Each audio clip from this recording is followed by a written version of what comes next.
أعوذ بالله من الشيطان الرجيم. بسم الله الرحمن الرحيم. السلام علیکم ورحمۃ اللہ وبرکاتہ۔ سورہ بقرہ آیت نمبر 33۔ اعوذ باللہ من الشیطان الرجیم، بسم اللہ الرحمن الرحیم۔ قال یا آدم انبئهم بأسمائهم فلما انبأهم بأسمائهم قال ألم أقل لكم إني أعلم غيب السماوات والأرض وأعلم ما تبدون وما كنتم تكتمون۔ ترجمہ: اللہ نے کہا، آدم تم ان کو ان چیزوں کے نام بتا دو۔ چنانچہ جب اس نے ان کے نام ان کو بتا دیے تو اللہ نے فرشتوں سے کہا، کیا میں نے تم سے نہیں کہا تھا کہ میں آسمانوں اور زمین کے بھید جانتا ہوں، اور جو کچھ تم ظاہر کرتے ہو اور جو کچھ چھپاتے ہو مجھے اس سب کا علم ہے۔ معزز حضرات، تقریباً 3-4 آیتوں سے وہی بات چل رہی ہے کہ کس طرح سے اللہ رب العزت نے حضرت آدم علیہ السلام کو فرشتوں کے سامنے فوقیت اور بلند درجہ عطا کیا، اور کس طرح سے انہیں علم میں فرشتوں سے زیادہ درجہ عطا کیا۔ تو وہی بات یہاں پر بھی ذکر کی گئی ہے کہ اللہ رب العزت حضرت آدم علیہ السلام سے سوال کریں گے کہ آپ ان عالم کے اشیاء کے نام بتا دو۔ تو حضرت آدم علیہ السلام جو کچھ اس عالم میں آنے والی اشیاء ہو سکتی ہیں، جو کچھ اشیاء کا وجود ہو سکتا ہے، ان سب کے نام بغیر جھجکے، بغیر کسی تکلف کے انہوں نے بتا دیا۔ اور چونکہ یہ سب چیزیں ان فرشتوں کو معلوم نہیں تھی، اور ضروری تھا کہ جب وہ مخلوق دنیا میں جائے تو اسے وہاں کے ہر چیز کا علم ہو، اور یہ فرشتے یہ بات اللہ کے سامنے پیش کر رہے تھے کہ ہم اس کے زیادہ مستحق ہیں کہ ہم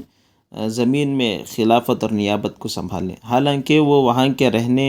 اور وہاں کے اشیاء اور وہاں کے علم سے وہ ناواقف تھے۔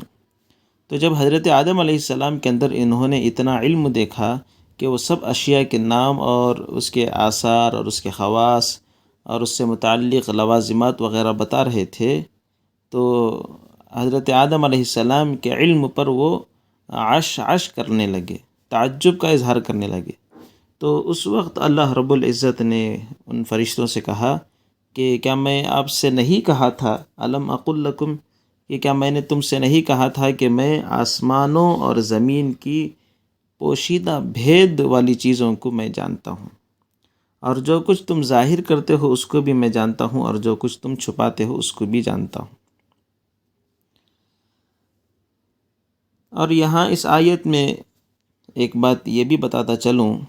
کہ رسول اللہ صلی اللہ علیہ وسلم فرماتے ہیں کہ ایمان والے قیامت کے دن جب جمع ہوں گے تو وہ اس وقت کہیں گے کہ کیا ہی اچھا ہوتا کہ ہم کسی کو اپنا سفارشی بنا کر خدا کے سامنے بھیجتے، کیونکہ کسی آدمی کی بس کی بات نہیں کہ وہ اللہ کے سامنے کھڑے ہو کر خود اپنی سفارش کرے یا دوسرے کی سفارش کرے۔ تو یہ سب لوگ حضرت آدم علیہ السلام کے پاس آئیں گے اور آ کر ان سے کہیں گے کہ آپ ہم سب کے باپ ہیں، اللہ نے آپ کو اپنے ہاتھ سے پیدا کیا، اپنے فرشتوں سے آپ کو سجدہ کرایا، آپ کو تمام چیزوں کے نام سکھائے، آپ اللہ کے سامنے ہماری سفارش لے جائیں تاکہ اللہ رب العزت ہمیں جنت میں داخلہ نصیب فرمائیں، اللہ ہمارے گناہوں کو معاف فرمائیں، اور ہم کو اس سے راحت ملے، جہنم کے عذابات سے ہمیں راحت ملے۔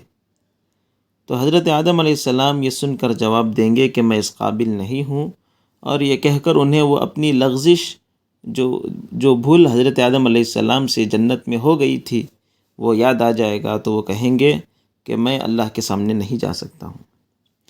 اور یہ کہیں گے کہ تم نوح علیہ السلام کے پاس چلے جاؤ، وہ پہلے رسول ہیں جنہیں اللہ نے زمین والوں کی طرف بھیجا ہے۔ سب لوگ یہ جواب سن کر حضرت نوح علیہ السلام کے پاس آئیں گے۔ آپ علیہ السلام بھی یہی جواب دیں گے کہ اللہ کی مرضی کے خلاف اپنے بیٹے کے لیے میں نے دعا مانگنا چاہا تھا، میں نے دعا مانگی تھی،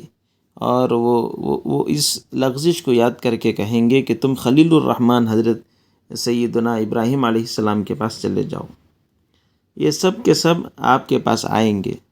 لیکن یہاں سے بھی یہی جواب پائیں گے کہ آپ ابراہیم علیہ السلام کہیں گے کہ تم حضرت موسیٰ علیہ السلام کے پاس چلے جاؤ،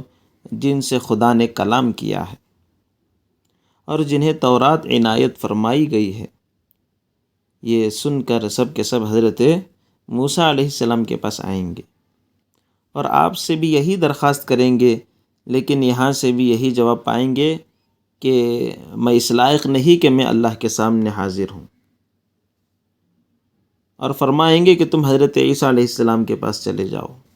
وہ خدا کے بندے ہیں اور اس کے رسول ہیں اور کلمۃ اللہ اور روح اللہ ہیں۔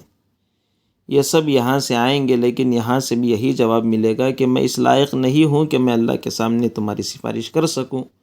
تم محمد صلی اللہ علیہ وسلم کے پاس چلے جاؤ، جن کے تمام اگلے پچھلے گناہ اللہ نے بخش دیے ہیں،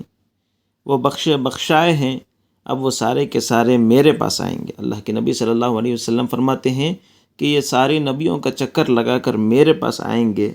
تو میں اس بات کے لیے تیار ہو جاؤں گا اور اپنے رب سے اجازت طلب کروں گا، تو اللہ رب العزت مجھے اجازت دیں گے، میں اپنے رب کو دیکھتے ہی سجدے میں گر پڑوں گا، جب تک خدا کو منظور ہوگا سجدے میں ہی پڑا رہوں گا۔ پھر آواز آئے گی کہ سر اٹھائیے یا محمد، سر اٹھائیے، سوال کیجئے، آپ کے سوال کو پورا کیا جائے گا، اور کہیے جو کچھ آپ کہیں گے اس کو سنا جائے گا، اور آپ جو شفاعت کریں گے اس کو قبول کیا جائے گا۔ تو رسول اللہ صلی اللہ علیہ وسلم فرماتے ہیں کہ میں اپنا سر اٹھاؤں گا اور اللہ کی ایسی ایسی تعریف بیان کروں گا جو اللہ مجھے اسی وقت سکھائے گا۔ پھر میں شفاعت کروں گا، میرے لیے ایک حد مقرر کر دی جائے گی، ایک اندازہ، ایک عدد متعین کر دی جائے گی کہ میں اتنے لوگوں کو جنت میں پہنچا کر میں اتنے لوگوں کو جنت میں پہنچاؤں، تو میں اس حد کے مطابق لوگوں کو جنت میں پہنچا کر پھر اپنے رب کے پاس آؤں گا، اسی طرح سجدے میں پڑ جاؤں گا، پھر شفاعت کروں گا، پھر ایک حد مقرر ہوگی، انہیں بھی جنت میں پہنچا کر تیسری مرتبہ میں آؤں گا، پھر اسی طرح ہوگا، پھر چوتھی بار حاضر ہوں گا، یہاں تک کہ اللہ کے سامنے شفاعت کرتے کرتے کرتے تمام لوگوں کو میں جنت تک پہنچا دوں گا، اور جہنم میں صرف وہی لوگ رہ جائیں گے جن کی صفات کو اللہ نے قرآن مجید میں بیان کیا ہے کہ ختم اللہ علی قلوبہم وعلی سمعہم وعلی ابصارہم غشاوہ ولہم عذاب عظیم، کہ یہ وہ کافر، وہ مشرک، وہ منافق جن کے دلوں پر مہر لگ چکی تھی، جن کے آنکھوں پر پردہ پڑ چکا تھا، کہ جنہوں نے اپنی ضد کی وجہ سے، اپنی ہٹ دھرمی کی وجہ سے، جنہوں نے ایمان کو قبول نہیں کیا، رسول اللہ صلی اللہ علیہ وسلم کی تعلیمات کو قبول نہیں کیا، اور ساری کی ساری زندگی انہوں نے کفر میں گزار دی۔ اللہ سے دعا ہے کہ اللہ رب العزت ہمیں نبی اکرم صلی اللہ علیہ وسلم کے ہاتھوں شفاعت نصیب فرمائے، آپ کے ہاتھوں سے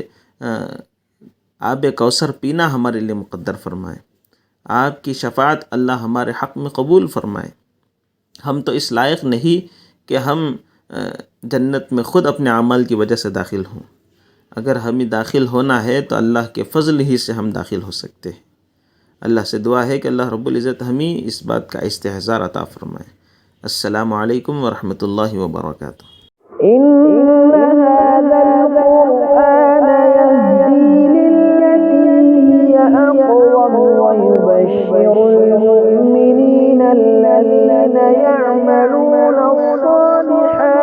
أن لهم أجرا